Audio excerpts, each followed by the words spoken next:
Queridos irmãos, a paz do Senhor Jesus, a paz do Senhor para você que está nos acompanhando através do canal EBD em Síntese Podcast. E nós estamos aqui para gravarmos a terceira lição desse trimestre que estamos trabalhando, a revista Os Ataques contra a Igreja de Cristo. Hoje nós vamos falar, já na terceira lição, sobre a sutileza da imoralidade sexual. Esse é o assunto que nós vamos tratar nesta lição. Para isso, nós contamos com a cooperação, com a colaboração de ilustres participantes, que eu já quero começar apresentando e franqueando a oportunidade para que possa fazer as suas considerações iniciais. Começo apresentando o pastor Ítalo, pastor da Assembleia de Deus, ali em Cidade Alta, igreja do setor 1, aqui da capital da Assembleia de Deus no estado do Rio Grande do Norte. Estamos falando de Natal. Ele dirige a igreja no setor 1, a igreja de Cidade Alta. A parte do Senhor, pastor Ítalo. Pai do Senhor, pastor André, Pai do Senhor, queridos irmãos, nós estamos aqui para aprender, para contribuir, para juntos produzir aí alguma ideia, algum norte, para que possa ajudar você, amigo, irmão, professor da Escola Bíblica Dominical. Estamos aqui pedindo misericórdia a Deus e sempre aprendendo, né, com a experiência de cada um dos irmãos. Maravilha, né? Hoje nós também vamos contar com a ilustre presença e participação do professor Eliel, ele que é co-pastor ali na Assembleia de Deus de Nova Natal, igreja do setor 14 aqui da nossa capital, cidade de Natal, e também professor na Escola Dominical ali naquela congregação. Pai do Senhor, professor Eliel. Pastor André Feitosa, a paz do Senhor, pastor Ítalo, querido companheiro e amigo, irmão Heriberto, a paz do Senhor Jesus. Muito feliz, pastor, pela oportunidade que Deus nos dá de estar aqui também para dar a nossa contribuição neste tema tão valioso e tão atual para nós, desses tempos. Maravilha, né? E também hoje nós vamos contar com a valiosa cooperação, colaboração do professor Heriberto, ele que é professor também da Escola Bíblica Dominical na congregação de Santarém Bairro, Igreja Apolo do setor 10 daqui da nossa capital, da cidade de Natal, da Assembleia de Deus do estado do Rio Grande do Norte, mais precisamente da cidade de Natal. Eu já quero também dar as boas-vindas e saudá-lo com a paz do Senhor. Paz do Senhor, professor Heriberto. A paz do Senhor, pastor André, a paz do Senhor, pastor Ítalo, pastor Eliel, e a todos vocês, professores, alunos, que posteriormente vão fazer uso dessa ferramenta tão importante para a nossa construção do ensino na Escola Bíblica Dominical. Para mim é um prazer estar com vocês nessa noite, espero contribuir minimamente com os professores. Maravilha, maravilha. Bom, hoje nós estamos na terceira lição. Na verdade, a nossa equipe está comentando o primeiro comentário que nós fazemos desta lição, cujo tema vai tratar justamente sobre os ataques que a Igreja do Senhor tem sofrido, né? E é interessante que todas as lições, ela começa com o título: A Sutileza de Satanás, a Sutileza da Banalização da Graça, e hoje nós vamos trabalhar a sutileza da imoralidade sexual. Quando a gente fala sutileza, a gente já percebe, amados professores, que essas inovações, esses comportamentos têm surgido de forma sorrateira, de forma bem sutil no meio da igreja. E hoje nós vamos falar exatamente sobre a sutileza da imoralidade sexual. O tema que nós vamos tratar está norteado naquilo que Paulo escreveu aos Coríntios, na sua primeira epístola, capítulo 6, do versículo 15 a 20, e Romanos, capítulo 1, do versículo 26 ao 28. A nossa lição tem por objetivo explicar a revolução sexual na sociedade atual, pontuar a pecaminosidade do relacionamento pré-conjugal, extraconjugal e homossexual e apresentar o padrão bíblico para o relacionamento sexual sadio. E a nossa primeira, e eu já quero passar para o professor Ítalo, pastor Ítalo, né, para que ele comentasse justamente sobre essa questão aí do ponto de vista histórico, o surgimento, essa mudança na questão dos conceitos morais e sexuais. Como é que isso surgiu, pastor Ítalo, e como é que isso foi se introduzindo de forma tão, eu diria, de forma tão natural na sociedade de hoje? Pastor André e queridos irmãos, amigos que estão aqui participando do podcast, é interessante a gente sempre fazer um recorte e recapitular algumas coisas que aconteceram no âmbito da cultura, que permearam esse caminho, essa estrada, para os tempos atuais, a pós-modernidade. Que terreno solidificou esses valores diferentes que vivemos hoje? O interessante é que a área sexual é um tabu em todas as sociedades, no estudo das sociedades. Inclusive, todos os sociólogos, todos os antropólogos, eles tiveram muita dificuldade quando o quesito foi sexualidade, porque foi um tema que sempre dividiu os especialistas. Mas o interessante é que, depois do início da igreja primitiva, e um período que, historicamente, a gente conhece como Idade Média, houve muita dificuldade em relação à cultura, porque a cultura ela não era bem estabelecida, de forma que ela não era exaltada, porque tudo era muito espiritual. E houveram 3 eventos na nossa história que eles rumaram a sociedade para o caminho que está hoje. Você teve aí a Renascença, a Alta Renascença, que você teve um pensador principal que é conhecido como Tomás de Aquino, que foi quem definiu os conceitos de graça e natureza, ou seja, aquilo que é do mundo espiritual e aquilo que é do mundo natural. Você teve também a Revolução Científica, também perto desse período, e a Reforma Protestante. Esses 3 eventos, eles culminaram no Iluminismo e em todo o conceito moderno de sociedade. O interessante, pastor André, é que um pensamento de um pai da igreja, como Tomás de Aquino, ele entendia que a vontade do homem era caída, ou seja, quando o homem pecou, quando Adão pecou, ele caiu, mas não o seu intelecto. Então, naquele momento da Renascença, ele deu liberdade para que os pensadores pudessem culturalmente usar o conhecimento de forma emancipadora. A reforma, é claro, que corrigiu muitos excessos da Renascença e também da Revolução Científica. O problema é que, quando Tomás de Aquino faz essa distinção entre graça e natureza, ele entende que o mundo espiritual são as coisas de cima e o mundo natural, as coisas de baixo. Então, tudo que é da terra é de um nível inferior. Embora Deus tenha criado, é de um nível inferior. E esse conhecimento ele foi passando por dinâmicas, por processos de mudança. De forma que, lá no Iluminismo, você já substituiu essa divisão entre graça e estado de natureza para um estado de liberdade e natureza. A graça já saiu do lugar. E assim a gente continuou nesse crescimento científico do Iluminismo, e lá na frente começou-se outra distinção, fé e racionalidade. Então, aquilo que era da matéria do espírito era fé. Aquilo que era matéria natural era racionalidade. Depois, esse paradigma mudou e começou a questão do otimismo e pessimismo. O otimismo não é justificável. Já aquilo que é justificável, geralmente, traz uma perspectiva pessimista. E quando a gente vai chegando já antes desse último século, a gente tem mais uma mudança, porque esse estado errado, que o intelecto ele era absoluto, ele não foi caído, trouxe aí, no campo da cultura, da arte, 2 tipos de padrões.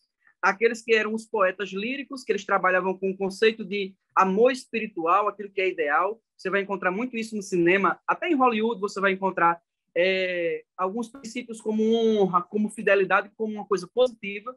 Mas você teve também os romancistas sensuais, os poetas cômicos, que começaram a tratar da questão da sexualidade e trazendo banalização por meio da cultura. Quem estuda sociologia sabe que antes de uma prática social, antes de virar uma prática social, você pode fermentar ela por meio da cultura. Primeiro acontece na cabeça de alguém, depois aquela convicção ela é formada na sociedade para que aquela prática seja aceita. E assim são nas questões sexuais, nas questões de gênero. E em 1960, o mundo ocidental ele foi mudado pelo paradigma da revolução sexual. Então, tudo isso culminou nesse processo que vivemos hoje, da pós-modernidade, em que agora nós temos a questão daquilo que é público e daquilo que é privado. E se colocou a sexualidade como o mundo do privado. E no mundo do privado, ninguém deve interferir, todo mundo deve aceitar todas as coisas, todo mundo precisa aceitar o diferente. Esses princípios, esses conceitos, eles foram mudando no campo da cultura, de forma que hoje o padrão é a imoralidade sexual. É por isso que a igreja precisa, ao interpretar a Bíblia, ela precisa pregar, ela é o sal da terra, ela é a luz do mundo, e por isso a importância dessa lição no dia de hoje, para que a gente resgate os conceitos bíblicos e possa influenciar positivamente uma sociedade que está decaída. Pastor. Perfeito, pastor Ítalo, a colocação, eu acho que ela já nos traz um contexto histórico bem embasado para que nós entendamos realmente como é que nós chegamos à situação que nós vivemos hoje, né? Aí o senhor fez aí uma linha histórica dessa permuta, essa mutação dos conceitos, dos valores, né? E que culminou na década de 60. E na década de 60 é um período dentro da história moderna e dentro desses parâmetros morais e sociais, das relações sociais, da forma como o ser humano interage, foi uma década bem marcante, né? O surgimento do movimento hippie, em 1968 nós temos aquele movimento em Paris, né? Surge o movimento das feministas, enfim, tudo fazendo apologia a uma vida desregrada. Aí eu queria agora perguntar ao professor Heriberto, nós estamos vivendo aí uma continuidade da década de 60, nós já culminamos com tudo que nós poderíamos esperar, ou a gente pode esperar tempos piores? Pastor André, eu acredito muito no cumprimento das Escrituras, e quando a gente olha para as Escrituras, o cenário não é tão animador, né?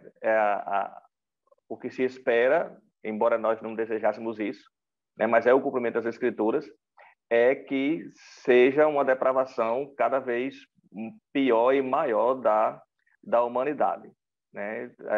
Quando os grandes juízos de Deus foram ou ocorreram, quando estão registrados na Bíblia, ocorreram quando havia esta devassidão, a grande imoralidade, né? A gente vê dois exemplos, por exemplo, o lá do dilúvio e também o exemplo que também é muito marcante, de Sodoma e Gomorra. A gente percebe, inclusive, isso essa depravação quando Paulo escreve aos Romanos, inclusive é citado, né, na nossa leitura bíblica em classe, que Deus os abandonou, né? Deus é como que tivesse virado as costas, né, para esta humanidade tão depravada, tão mergulhada, afundada, né, no lamaçal de pecado, né? Mas, como muito bem pontuou o pastor Ítalo, é interessante que a igreja tenha o seu posicionamento, né, o marcar território e ter voz no sentido de a igreja acredita nesses pontos, nesses princípios, e a igreja não pode arredar o pé, né? Não pode abrir mão desses princípios. Não deixar, inclusive, que seja a sua juventude, a sua membresia, enfim, os cristãos sejam influenciados de forma negativa por esta imoralidade sexual tão propagada na sociedade. Perfeito. Pegando um gancho naquilo que o professor Heriberto falou, eu queria ler um texto que está lá em Lucas, capítulo 17, versículo 26, 27 e 28, que diz assim: E como aconteceu nos dias de Noé, assim será também nos dias do Filho do Homem. Comiam, bebiam, casavam-se e davam-se em casamento, até o dia em que Noé entrou na arca e veio o dilúvio e os consumiu a todos. Como também, da mesma maneira, aconteceu nos dias de Ló. Comiam, bebiam, compravam, vendiam, plantavam e edificavam. Mas no dia em que Ló saiu de Sodoma, choveu do céu fogo e enxofre e os consumiu a todos. E eu acho que isso corrobora a colocação muito bem feita pelo professor Heriberto, que realmente, biblicamente falando, a gente fez uma análise sociológica aí, muito acertada pelo pastor Ítalo, e do ponto de vista bíblico, do ponto de vista doutrinário, nós não podemos esperar uma sociedade mais puritana. E eu acho interessante que, às vezes, a gente tem a utopia de imaginar que uma boa legislação, que políticos, não que eu esteja fazendo aqui uma desaprovação ou esteja estimulando a gente a não votar em políticos que defendam os nossos valores. Não, devemos votar sim. Mas eu acho que isso é apenas um paliativo. A gente não vai conseguir mudar o curso da história. Porque o curso da história é esse. A profecia nos leva para isso, né? Então, eu penso que a gente está realmente vivendo um período de cumprimento profético daquilo que a palavra de Deus nos revela. Quanto mais longe de Deus o homem estiver, mais perto da busca dos seus prazeres ele estará. E a gente sabe que as relações sexuais visam exatamente isso, produzir o prazer fácil e rápido para o homem, né? Agora, vamos já para o tópico 2. Eu acho que não podemos dizer que nós podemos dizer que nós exploramos tudo que o primeiro tópico poderia ser explorado. Você, professor, tem liberdade de, inclusive, pegar algumas vertentes que nós não pegamos, mas em função do tempo que nós temos muito resumido, nós já vamos passar para o tópico 2. O tópico 2 fala as principais distorções da sexualidade sadia. E aí eu queria linkar esse tópico com o tópico primeiro, porque no primeiro tópico nós falamos o seguinte, que primeiro foi trabalhado os conceitos, os valores, o pensamento. Quando você muda o pensamento, a prática é consequência, não é verdade? Então, quando você muda a forma como a sociedade pensa, o que ela vai produzir, o que ela vai fazer, é consequência da forma como ela pensa, né? Aquilo que era errado já deixou de ser errado. Enfim, é isso que nós estamos vivenciando. Nesse segundo tópico, nós vamos falar sobre a prática da fornicação, adultério, homossexualidade. Esses são os 3 tópicos que nós vamos discorrer nesse segundo tópico, nesses 3 subtópicos que nós vamos discorrer. E eu já queria agora sim passar para o professor Eliel para ele já nos fazer aí uma ponderação, já fazer aí seus comentários a respeito da prática da fornicação. Professor Eliel, a palavra está contigo. Pois não, pastor André Feitosa, quando nós falamos de fornicação, né, nós precisamos lembrar que, principalmente no nosso meio evangélico, a fornicação é tratada apenas como a questão do sexo, da prática sexual antes do casamento. Embora isso seja um pensamento muito comum, principalmente no nosso meio evangélico, mas a palavra do Senhor nos ensina, e o comentarista ele deixa bem claro na sua colocação na revista, na nossa lição, que fornicação vai além disso, né? Vai além da questão do sexo antes do casamento. Todo ato sexual pecaminoso é fornicação. Incluindo aí o sexo antes do casamento. Lembrando que sexo não é apenas a questão da conjunção carnal, não é? Toques, carícias em partes íntimas, né? Também estão nesta categoria, né? Aquilo que a gente chama de namoro indecente, ainda que sem conjunção carnal, é fornicação e, consequentemente, é pecado, né? E o secularismo, meus irmãos, normalizou esta prática no mundo de hoje, né? Hoje a sociedade não se espanta com isso, não censura mais essa questão, e muitos dos nossos jovens, muitos dos nossos irmãos sofrem uma certa pressão social para adotar essa prática, né? Para também ir por esse caminho.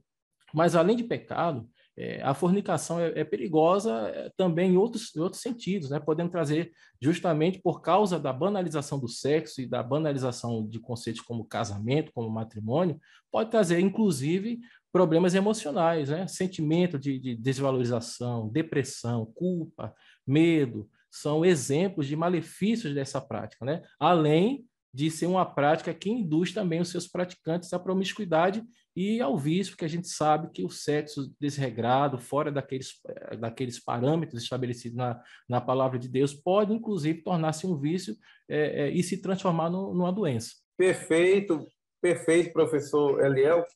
Eu queria só...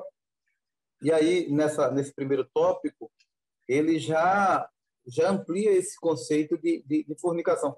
Eu acho até interessante a gente pontuar isso em sala, principalmente quem trabalha com um público mais jovem, porque hoje a gente, por exemplo, está vivendo no meio de uma sociedade que consome muito a pornografia.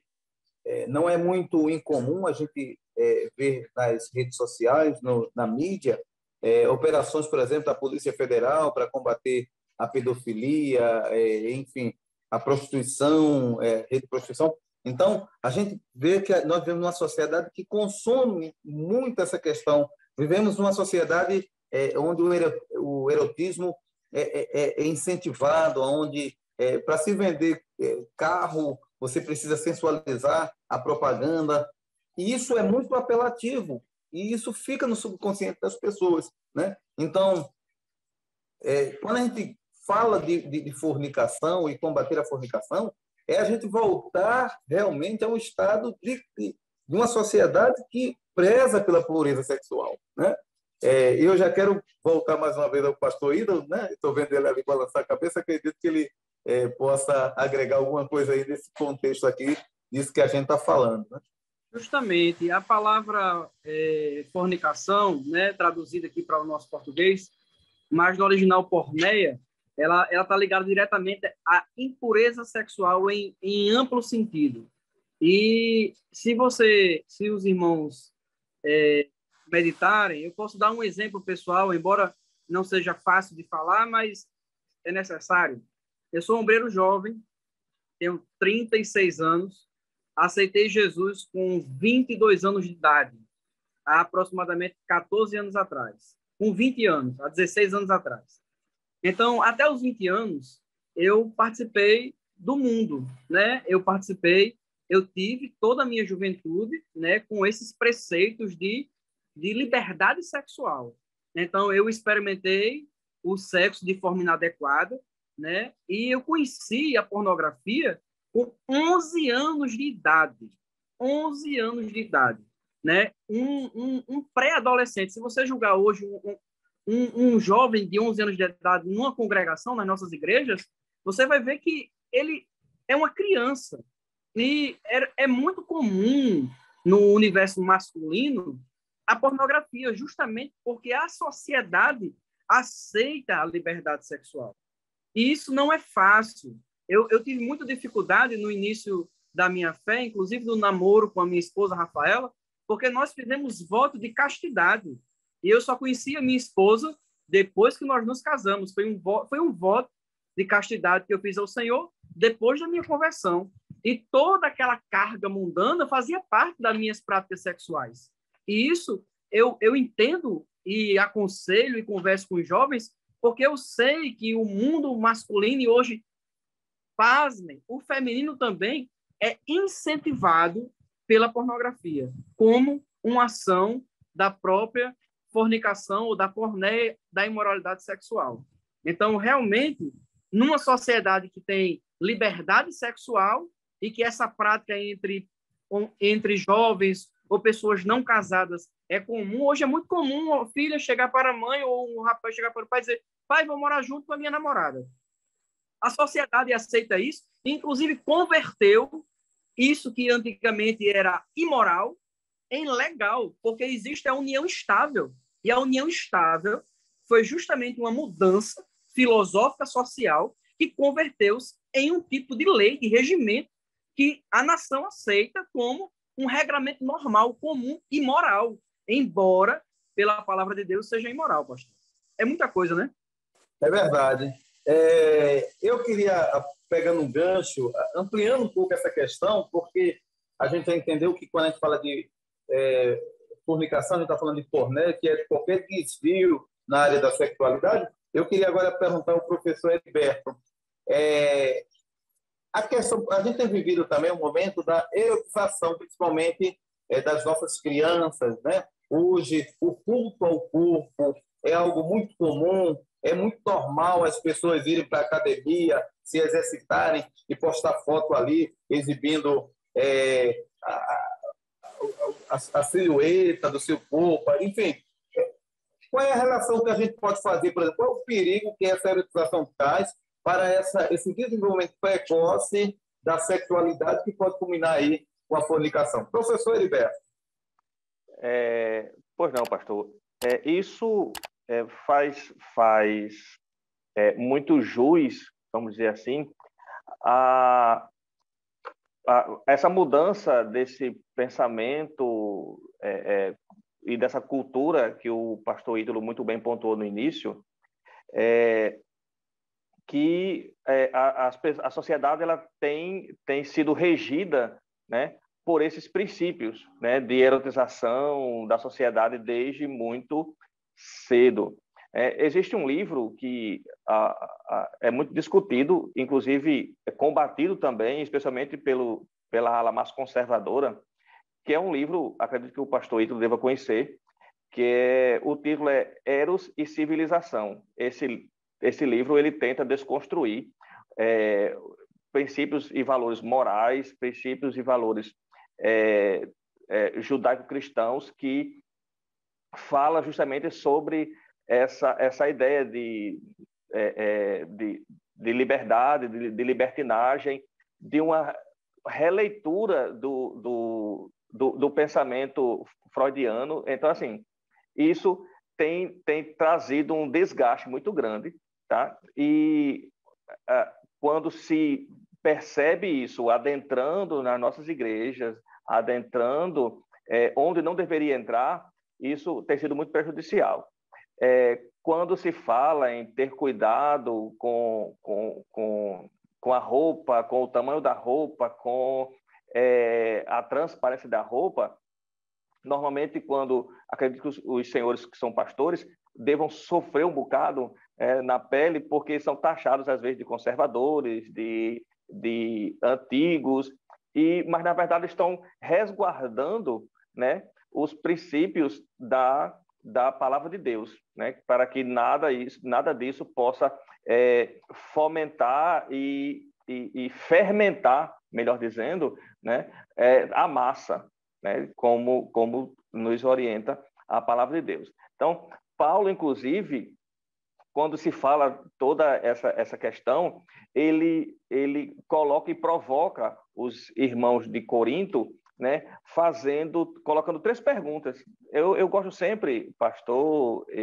Ítalo, pastor André e irmão Eliel, eu gosto sempre de fazer menção da leitura bíblica em classe, fazendo um apanhado mesmo dos termos que estão ali contidos, né? Então, assim, Paulo faz uma provocação aos irmãos de Corinto, perguntando: não sabeis vós que os vossos corpos são membros de Cristo?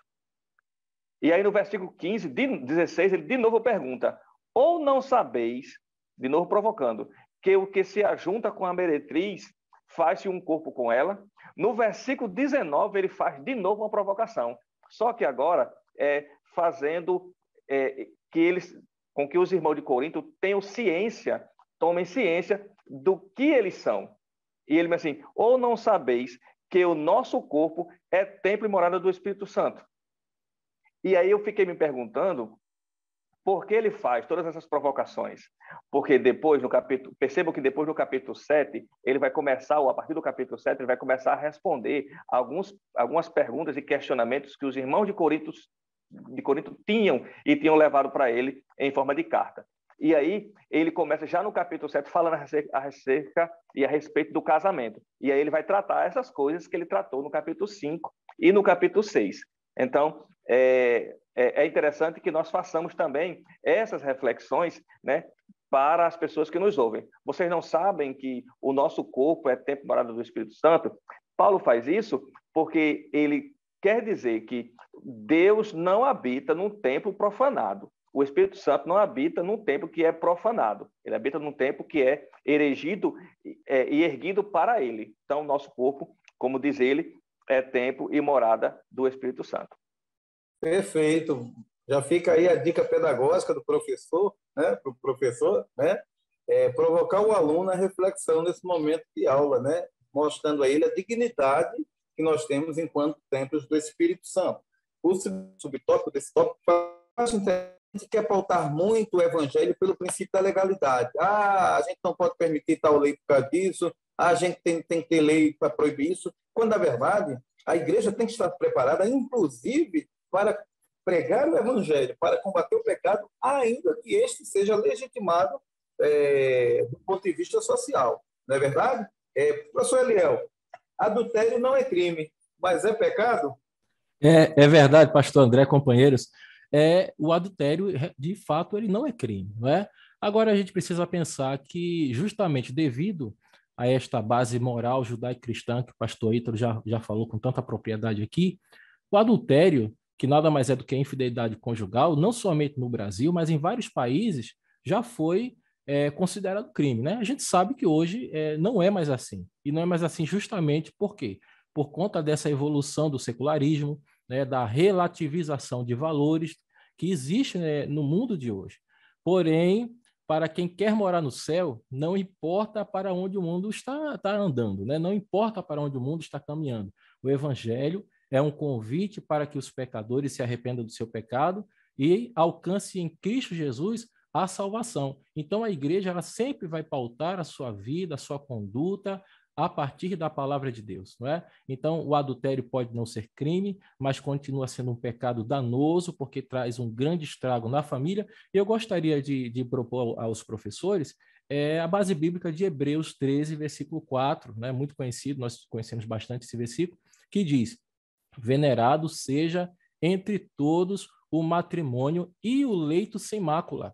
Porém, aos que se dão à prostituição e aos adúlteros, Deus os julgará. Notemos bem que há juízo, não somente para aqueles que se dão à prostituição, mas também para aqueles que se dão à prática do adultério, né? Isso é algo muito sério, meus queridos irmãos, que nós precisamos enfatizar na aula, porque, como nós já falamos aqui, o mundo caminha no sentido de naturalizar todas essas práticas, mas o nosso objetivo é morar no céu com Jesus, né? E para morar no céu com Jesus, o nosso leito precisa ser sem mácula, o nosso casamento precisa ser uma bênção, e nós estamos aqui para defender esses princípios que são santos, são sagrados e que servem para glorificar o nome do Senhor e abençoar a instituição que nós chamamos de família. Eliel, pastor André, irmão Heriberto, vou dar um exemplo de naturalização do adultério. Os irmãos já ouviram falar em poliamor? Poliamor é justamente uma expressão em que você quer trazer para o campo científico, né, uma prática que antes ela não era bem vista pela sociedade, ela era repudiada pela sociedade, e você quer trazer isso para o campo do dogma do amor, em que todas as relações de amor elas são proveitosas e não há problema nenhum. E hoje a mídia já está, às vezes você abre o jornal, tem algumas revistas de grande circulação, como Folha de São Paulo, Estadão, você vai ver lá que de vez em quando tem uma matéria que exalta a homossexualidade e as relações variadas de parceiros. E o poliamor, de vez em quando, ele é exaltado pela mídia como uma expressão nobre de amor. É verdade. E aí eu queria já passar para o terceiro tópico, esse que está em voga, que é a palavra do momento. Inclusive, essa semana, o mundo comemorou aí, eu fiz alusão, a semana, Dia Internacional do Movimento GLBT-SB, que agora virou um alfabeto inteiro, não é verdade? E pronto, eu queria já começar dando a oportunidade para o professor Heriberto, eu sei que ele é professor, tanto no âmbito da educação cristã, como também trabalha na área educacional, do ponto de vista profissional, e certamente ele tem vivenciado essa questão da apologia à homossexualidade de uma forma muito intensa. Eu já queria dar a ele a oportunidade para ele comentar esse terceiro subtópico que fala sobre homossexualidade, uma contradição da ordem natural. Professor Heriberto. Pois bem, meus irmãos, eu acho que o comentário já foi muito feliz quando usou essa palavra contradição, né? E dando continuidade ao tópico, colocando da ordem natural. E, de fato, a prática da homossexualidade ela é uma contradição da ordem natural, daquilo que Deus originalmente criou, né? E o pastor Ítalo foi muito feliz quando trouxe esta observação da questão do poliamor. Hoje há termos como trisal, né? Que é um casal formado, entre aspas, um casal formado por 3 pessoas, daí a expressão trisal. Tem, inclusive, pessoas que são casados com mais de uma pessoa, né? Eu acho que no Brasil tem um homem que ele é casado com pelo menos 9 pessoas, 9 mulheres, né? todas consentem dessa prática. E quando se fala da homossexualidade, né, tem sido levantada essa bandeira um dos lemas, né, que é colocado é que não importa a forma de amar, toda forma de amar é válida, toda forma de amor é válida desde que seja intensa, desde que seja verdadeira. E aí a gente precisa ter cuidado com isso, né, porque o amor e a prática do amor de que a Bíblia fala e nos mostra não tem nenhuma relação com esta prática pecaminosa. Tá? Então, a Bíblia tem os seus princípios e preceitos, e é interessante que aqueles que procuram viver de acordo com a palavra busquem entender o que, de fato, a Bíblia nos mostra e nos rege. O pastor André falou da minha atividade profissional e, de fato, onde eu trabalho, na área que eu trabalho, é gritante os apelos, né, constantes de aceitação, de que haja abertura para isso e aquilo outro, né? Nas universidades também há muito esse apelo, né? E é interessante que o professor, tanto da área secular, ele esteja preparado para lidar com essas situações. É fácil? Não é. É fácil para um cristão estar num ambiente desses? Também não é. Tá? Mas aí é preciso que nós tenhamos os nossos valores muito bem definidos, os nossos princípios muito bem acertados e ajustados, para que nós possamos saber lidar com essas situações. É interessante que também, só para eu concluir e não me alongar mais, que é colocado também que as pessoas colocam como que se houvesse nascido assim, né?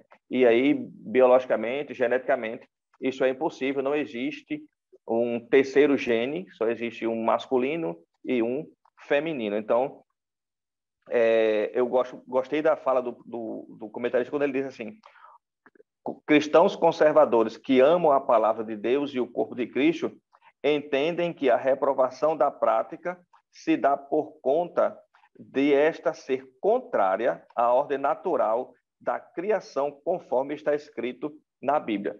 O fato de eu, enquanto cristão, não aceitar a prática não me torna um preconceituoso, um homofóbico ou alguém que despreza a pessoa humana, né? Nós, enquanto cristãos, repudiamos a prática, repudiamos o ato, né, por ser pecaminoso, por ser contrário à vontade de Deus. Mas aquelas pessoas, elas precisam, inclusive, de salvação, tanto quanto eu e você, professor, que está nos ouvindo neste momento. Maravilha. Bem pontuado aí pelo professor Heriberto. E, assim, esse é um assunto, meus queridos irmãos, que eu acredito que a gente tem que... Nós não podemos nos omitir de marcar posição. Hoje há um discurso apelativo, e eu diria que até mal intencionado, onde a sociedade quer rotular quem não concorda com a homossexualidade como homofóbico, o que não tem nada a ver.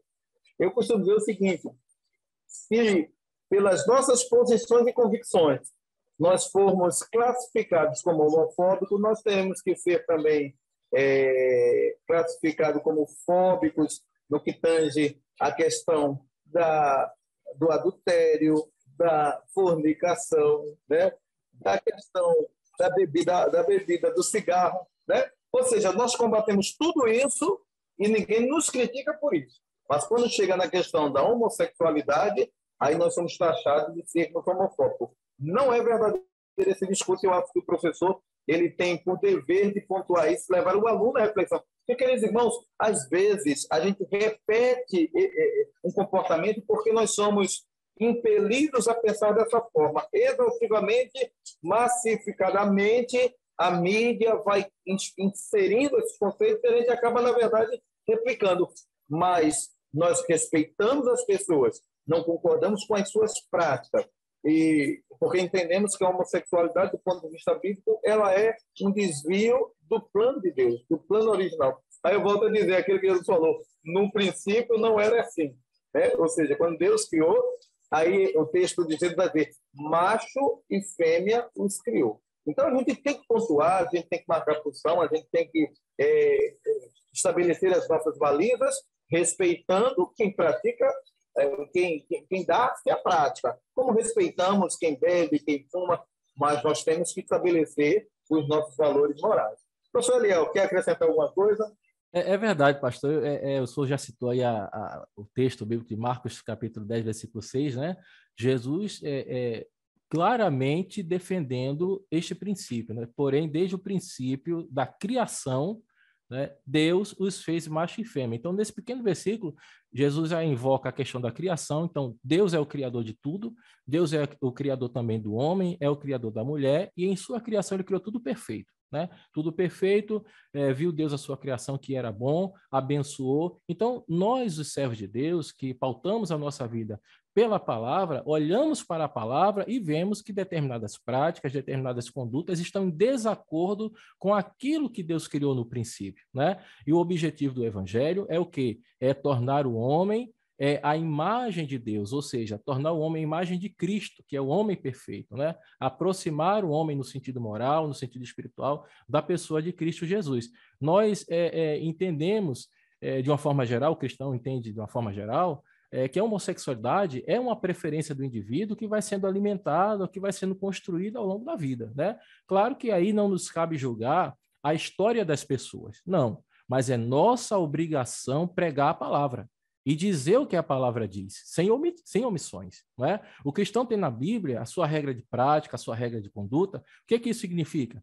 Isso significa que o crente, ao se deparar com as coisas da vida, com as coisas do mundo, com as novidades, com os novos conceitos, ele vai recorrer, sempre ele vai recorrer para a palavra de Deus e ver o que é que a palavra de Deus ela vai dizer no tocante àquilo que está se apresentando. Né? No tocante à questão da homossexualidade, entende-se que ela difere daquilo que foi originalmente criado por Deus, não é isso? Então, por essa questão, a Igreja de Cristo Jesus, porque ela está repleta do amor de Deus, a palavra diz que o amor de Cristo foi derramado nos nossos corações, e neste amor, sabendo dos princípios de Deus, que são inegociáveis, que Deus ele não relativiza os seus princípios, os seus mandamentos, a Igreja prega. Né? Esta pregação, é claro, que ela não deve ser com afronta, com humilhação ou com piadas. Não, de forma alguma. O cristão, o homem de Deus, ele prega com respeito, ele prega levando em consideração a dignidade da pessoa, mas fala a verdade, porque nós cremos que a palavra de Deus, quando alcança um coração propício, um coração aberto, ela tem o poder de fazer o quê? Transformação. O evangelho é isso, é a proposta para que o homem, pela fé, nasça de novo e se torne uma nova criatura em Cristo Jesus. Perfeito, perfeito. Bom, gente, agora a gente vai para o terceiro tópico, já finalizando, já caminhando para o término dos nossos comentários. A hora passa rápido, né? Se a gente deixar, a gente passaríamos horas debatendo sobre esse assunto. O terceiro tópico vai falar justamente sobre o propósito do sexo. Deus, quando criou o homem com um instinto sexual, com um desejo sexual, certo? Ele criou o sexo também com uma finalidade, né? Que na revista nós vamos pontuar dois propósitos do sexo do ponto de vista bíblico. Aí eu já queria passar para o pastor Ítalo para ele fazer comentários sobre essas dois propósitos do sexo dentro da criação de Deus, com que finalidade o ser humano ele foi criado com essa capacidade de ter desejo sexual. Pastor Ítalo. Queridos irmãos, pastor André, vou ser sintético para a gente não passar muito no horário do nosso podcast, mas Deus tinha um projeto que a humanidade ela crescesse, né? E o sexo ele cumpre essa finalidade divina de procriação. É a primeira finalidade. Inclusive, isso está ligado diretamente à glória de Deus. É claro que, numa segunda finalidade, o sexo também ele foi feito. Tudo que Deus fez, ele foi vendo que era bom. Tudo que Deus fez é bom. Se Deus criou o sexo é bom. Então, o sexo ele serve para trazer complementariedade ao ser humano, né, como um artifício divino para trazer satisfação, prazer, alegria, reciprocidade, que são coisas que o sexo pode propiciar. Então, a gente está tratando aqui justamente das distorções. Quando o sexo ele é usado com esta finalidade, ele é extremamente benéfico, ele é extremamente... ele traz satisfação para o ser humano e ele acaba minando essas distorções, as 3 distorções, a fornicação, o adultério e a homossexualidade. Então, é muito importante que a gente valide, que a gente reflita, que a gente não tenha preconceito em relação ao crescimento sexual do propósito que Deus estabeleceu, que é o casamento.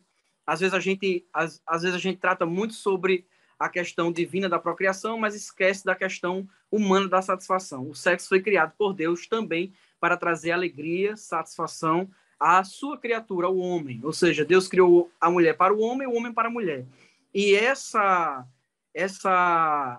esse conceito divino para o sexo, ele corrige o problema da homossexualidade. Agora, voltando rapidamente, já encerro minhas palavras, um argumento prático que a gente poderia dar é porque a sociedade hoje ela entende que existe o sexo biológico, existe a questão que não tem a ver com o sexo, ou seja, com o aparelho reprodutivo, que é o gênero, é uma distorção já da sexualidade. Porque quando Deus ele criou o homem, ele criou o homem macho e fêmea. Então, o nosso gênero, nós somos todos humanos. E o nosso sexo é masculino e feminino.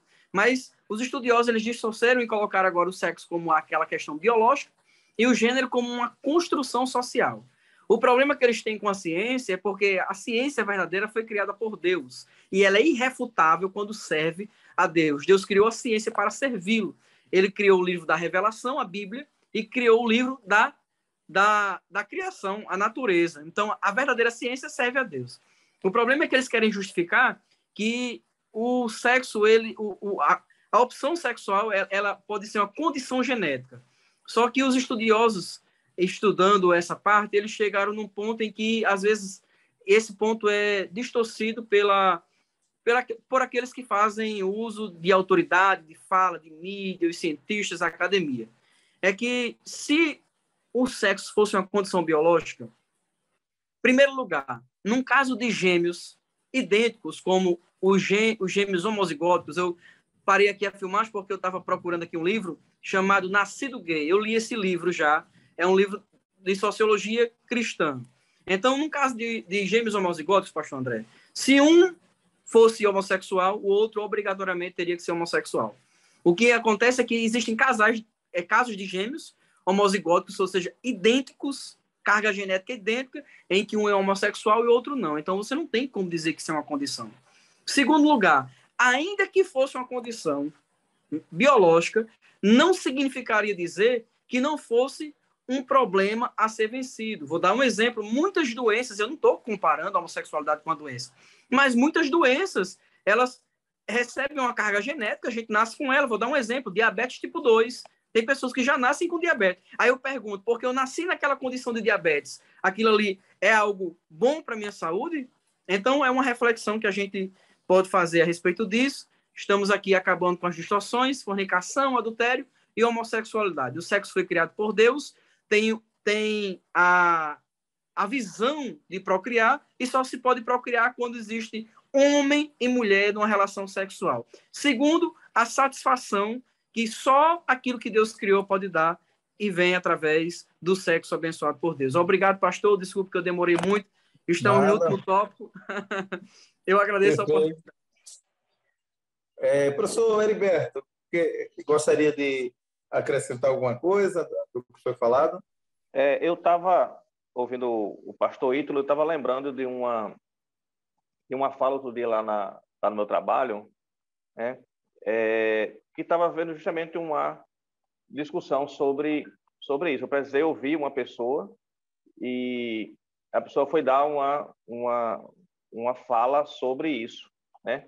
E aí falou justamente esses 3 pontos, né? Sexo, identidade e gênero. E eu fiquei bem curioso para ver essa distinção, né? A questão do sexo, como o pastor Ítalo falou, já é essa questão biológica, né? E a questão do gênero seria uma construção social acerca do sexo. Aí um tema que é bastante difundido hoje, a questão da própria ideologia de gênero, né? Essa questão da construção do gênero. E identidade. O que é identidade? Que nós, inclusive, concluímos o trimestre passado falando sobre identidade, né? A lição 13 do trimestre passado. Então, identidade é aquilo que o indivíduo se vê, como o indivíduo se vê. Então, a ideia de identidade seria isso. Então, esses 3 pontos, sexo, identidade e gênero, há essa distinção entre esses 3 termos. Perfeito. Muito boa colocação, né? E é isso, irmãos. Olha, a gente não pode esperar uma inversão desses conceitos. Isso é o que vai nortear os comportamentos sociais até que Jesus volte, não é verdade? O que nós, enquanto igreja, temos que fazer é marcar posição, é andar na contramão desses conceitos, é não ter constrangimento em defender os nossos princípios e os nossos valores. O terceiro subtópico, eu já queria comentar sobre ele, ele vai falar sobre o pastoreio cristão e a prática homossexual. O que é que nós entendemos? Aquilo que nós falamos, né? Já até adiantamos no tópico anterior, no que tange ao nosso posicionamento. Nós não podemos abrir mão das nossas convicções. Respeitamos as pessoas. O respeito ao próximo sempre foi uma bandeira do Evangelho. O Evangelho sempre nos ensinou a respeitar as pessoas, a amar as pessoas, né? Até uma máxima que costumamos falar no nosso meio, muito comum, que Deus ama o pecador, mas aborrece o pecado. E é assim que nós enxergamos realmente essa questão. Nós não combatemos pessoas. Paulo, escrevendo uma das suas cartas, me parece 2 Coríntios, ele vai dizer que a nossa luta não é contra a carne nem o sangue. Então, nós, na verdade, quando olhamos as pessoas que praticam aquilo que entendemos ser contrário à vontade de Deus, o nosso afã é que essas pessoas elas se convertam, elas neguem-se a si mesmas, elas vivam outro padrão de vida. Respeitamos as suas práticas, né? Respeitamos as suas opções, mas não concordamos com as suas práticas. Esse é o nosso posicionamento. Então, é importante também a gente pontuar. Nós não somos homofóbicos, nós não estamos fazendo uma guerra a pessoas, mas nós estamos defendendo os princípios e os valores bíblicos, né? Que toda e qualquer prática pecaminosa o homem precisa abandonar se quiser verdadeiramente ser discípulo de Jesus. Jesus, nas suas primeiras colocações, orientações que ele dá aos seus discípulos, ele diz: olha, aquele que quiser vir após mim, negue-se a si mesmo, tome a sua cruz e siga-me. A gente percebe que todos esses desvios de comportamento na área da sexualidade, isso, na verdade, é esse conceito de hedonismo dessa sociedade, que busca o prazer imediato, né? E o que é que o sexo oferece? Um prazer imediato, né? Um prazer instantâneo. E é isso que que essa sociedade busca, e nós temos que entender que prazer verdadeiro só tem quem tem Jesus, quem tem Cristo. Eu já quero agradecer a valiosíssima cooperação, colaboração de todos vocês. Certamente vocês têm muito mais para acrescentar, mas em função da limitação de tempo, por hoje a gente vai ficar por aqui. Nos encontraremos novamente no comentário da lição número 5. Eu já quero abrir o microfone para que cada um possa fazer as suas conclusões e considerações finais. E eu vou começar pelo pastor Ítalo. Pastor André, irmão Heriberto, irmão Eliel, muito obrigado pela participação. Aprendi muito com vocês e não quero demorar nas minhas considerações, porque o conteúdo já foi dado, e agradeço a Deus pela oportunidade, ao pastor Reinaldo, nosso pastor Martim, que Deus continue abençoando esse projeto em nome de Jesus. Amém. Professor Heriberto. Eu também faço minhas palavras do pastor Ítalo, né, trazendo o meu agradecimento e sendo este agradecimento extensivo a toda a equipe do DENEC, a todos os irmãos que cooperaram hoje no comentário dessa lição e na mediação do pastor André. Muito obrigado. Amém. Professor Eliel. Pastor André, querido pastor Ito, irmão Heriberto, eu quero tão somente agradecer a Deus pela oportunidade, também por este momento, né? Agradecer ao nosso pastor Martim, pastor Reinaldo Dilo, a toda a equipe do DENEC, desejar a todos os professores e alunos uma excelente aula e que o nome do Senhor Jesus seja glorificado em tudo. Amém.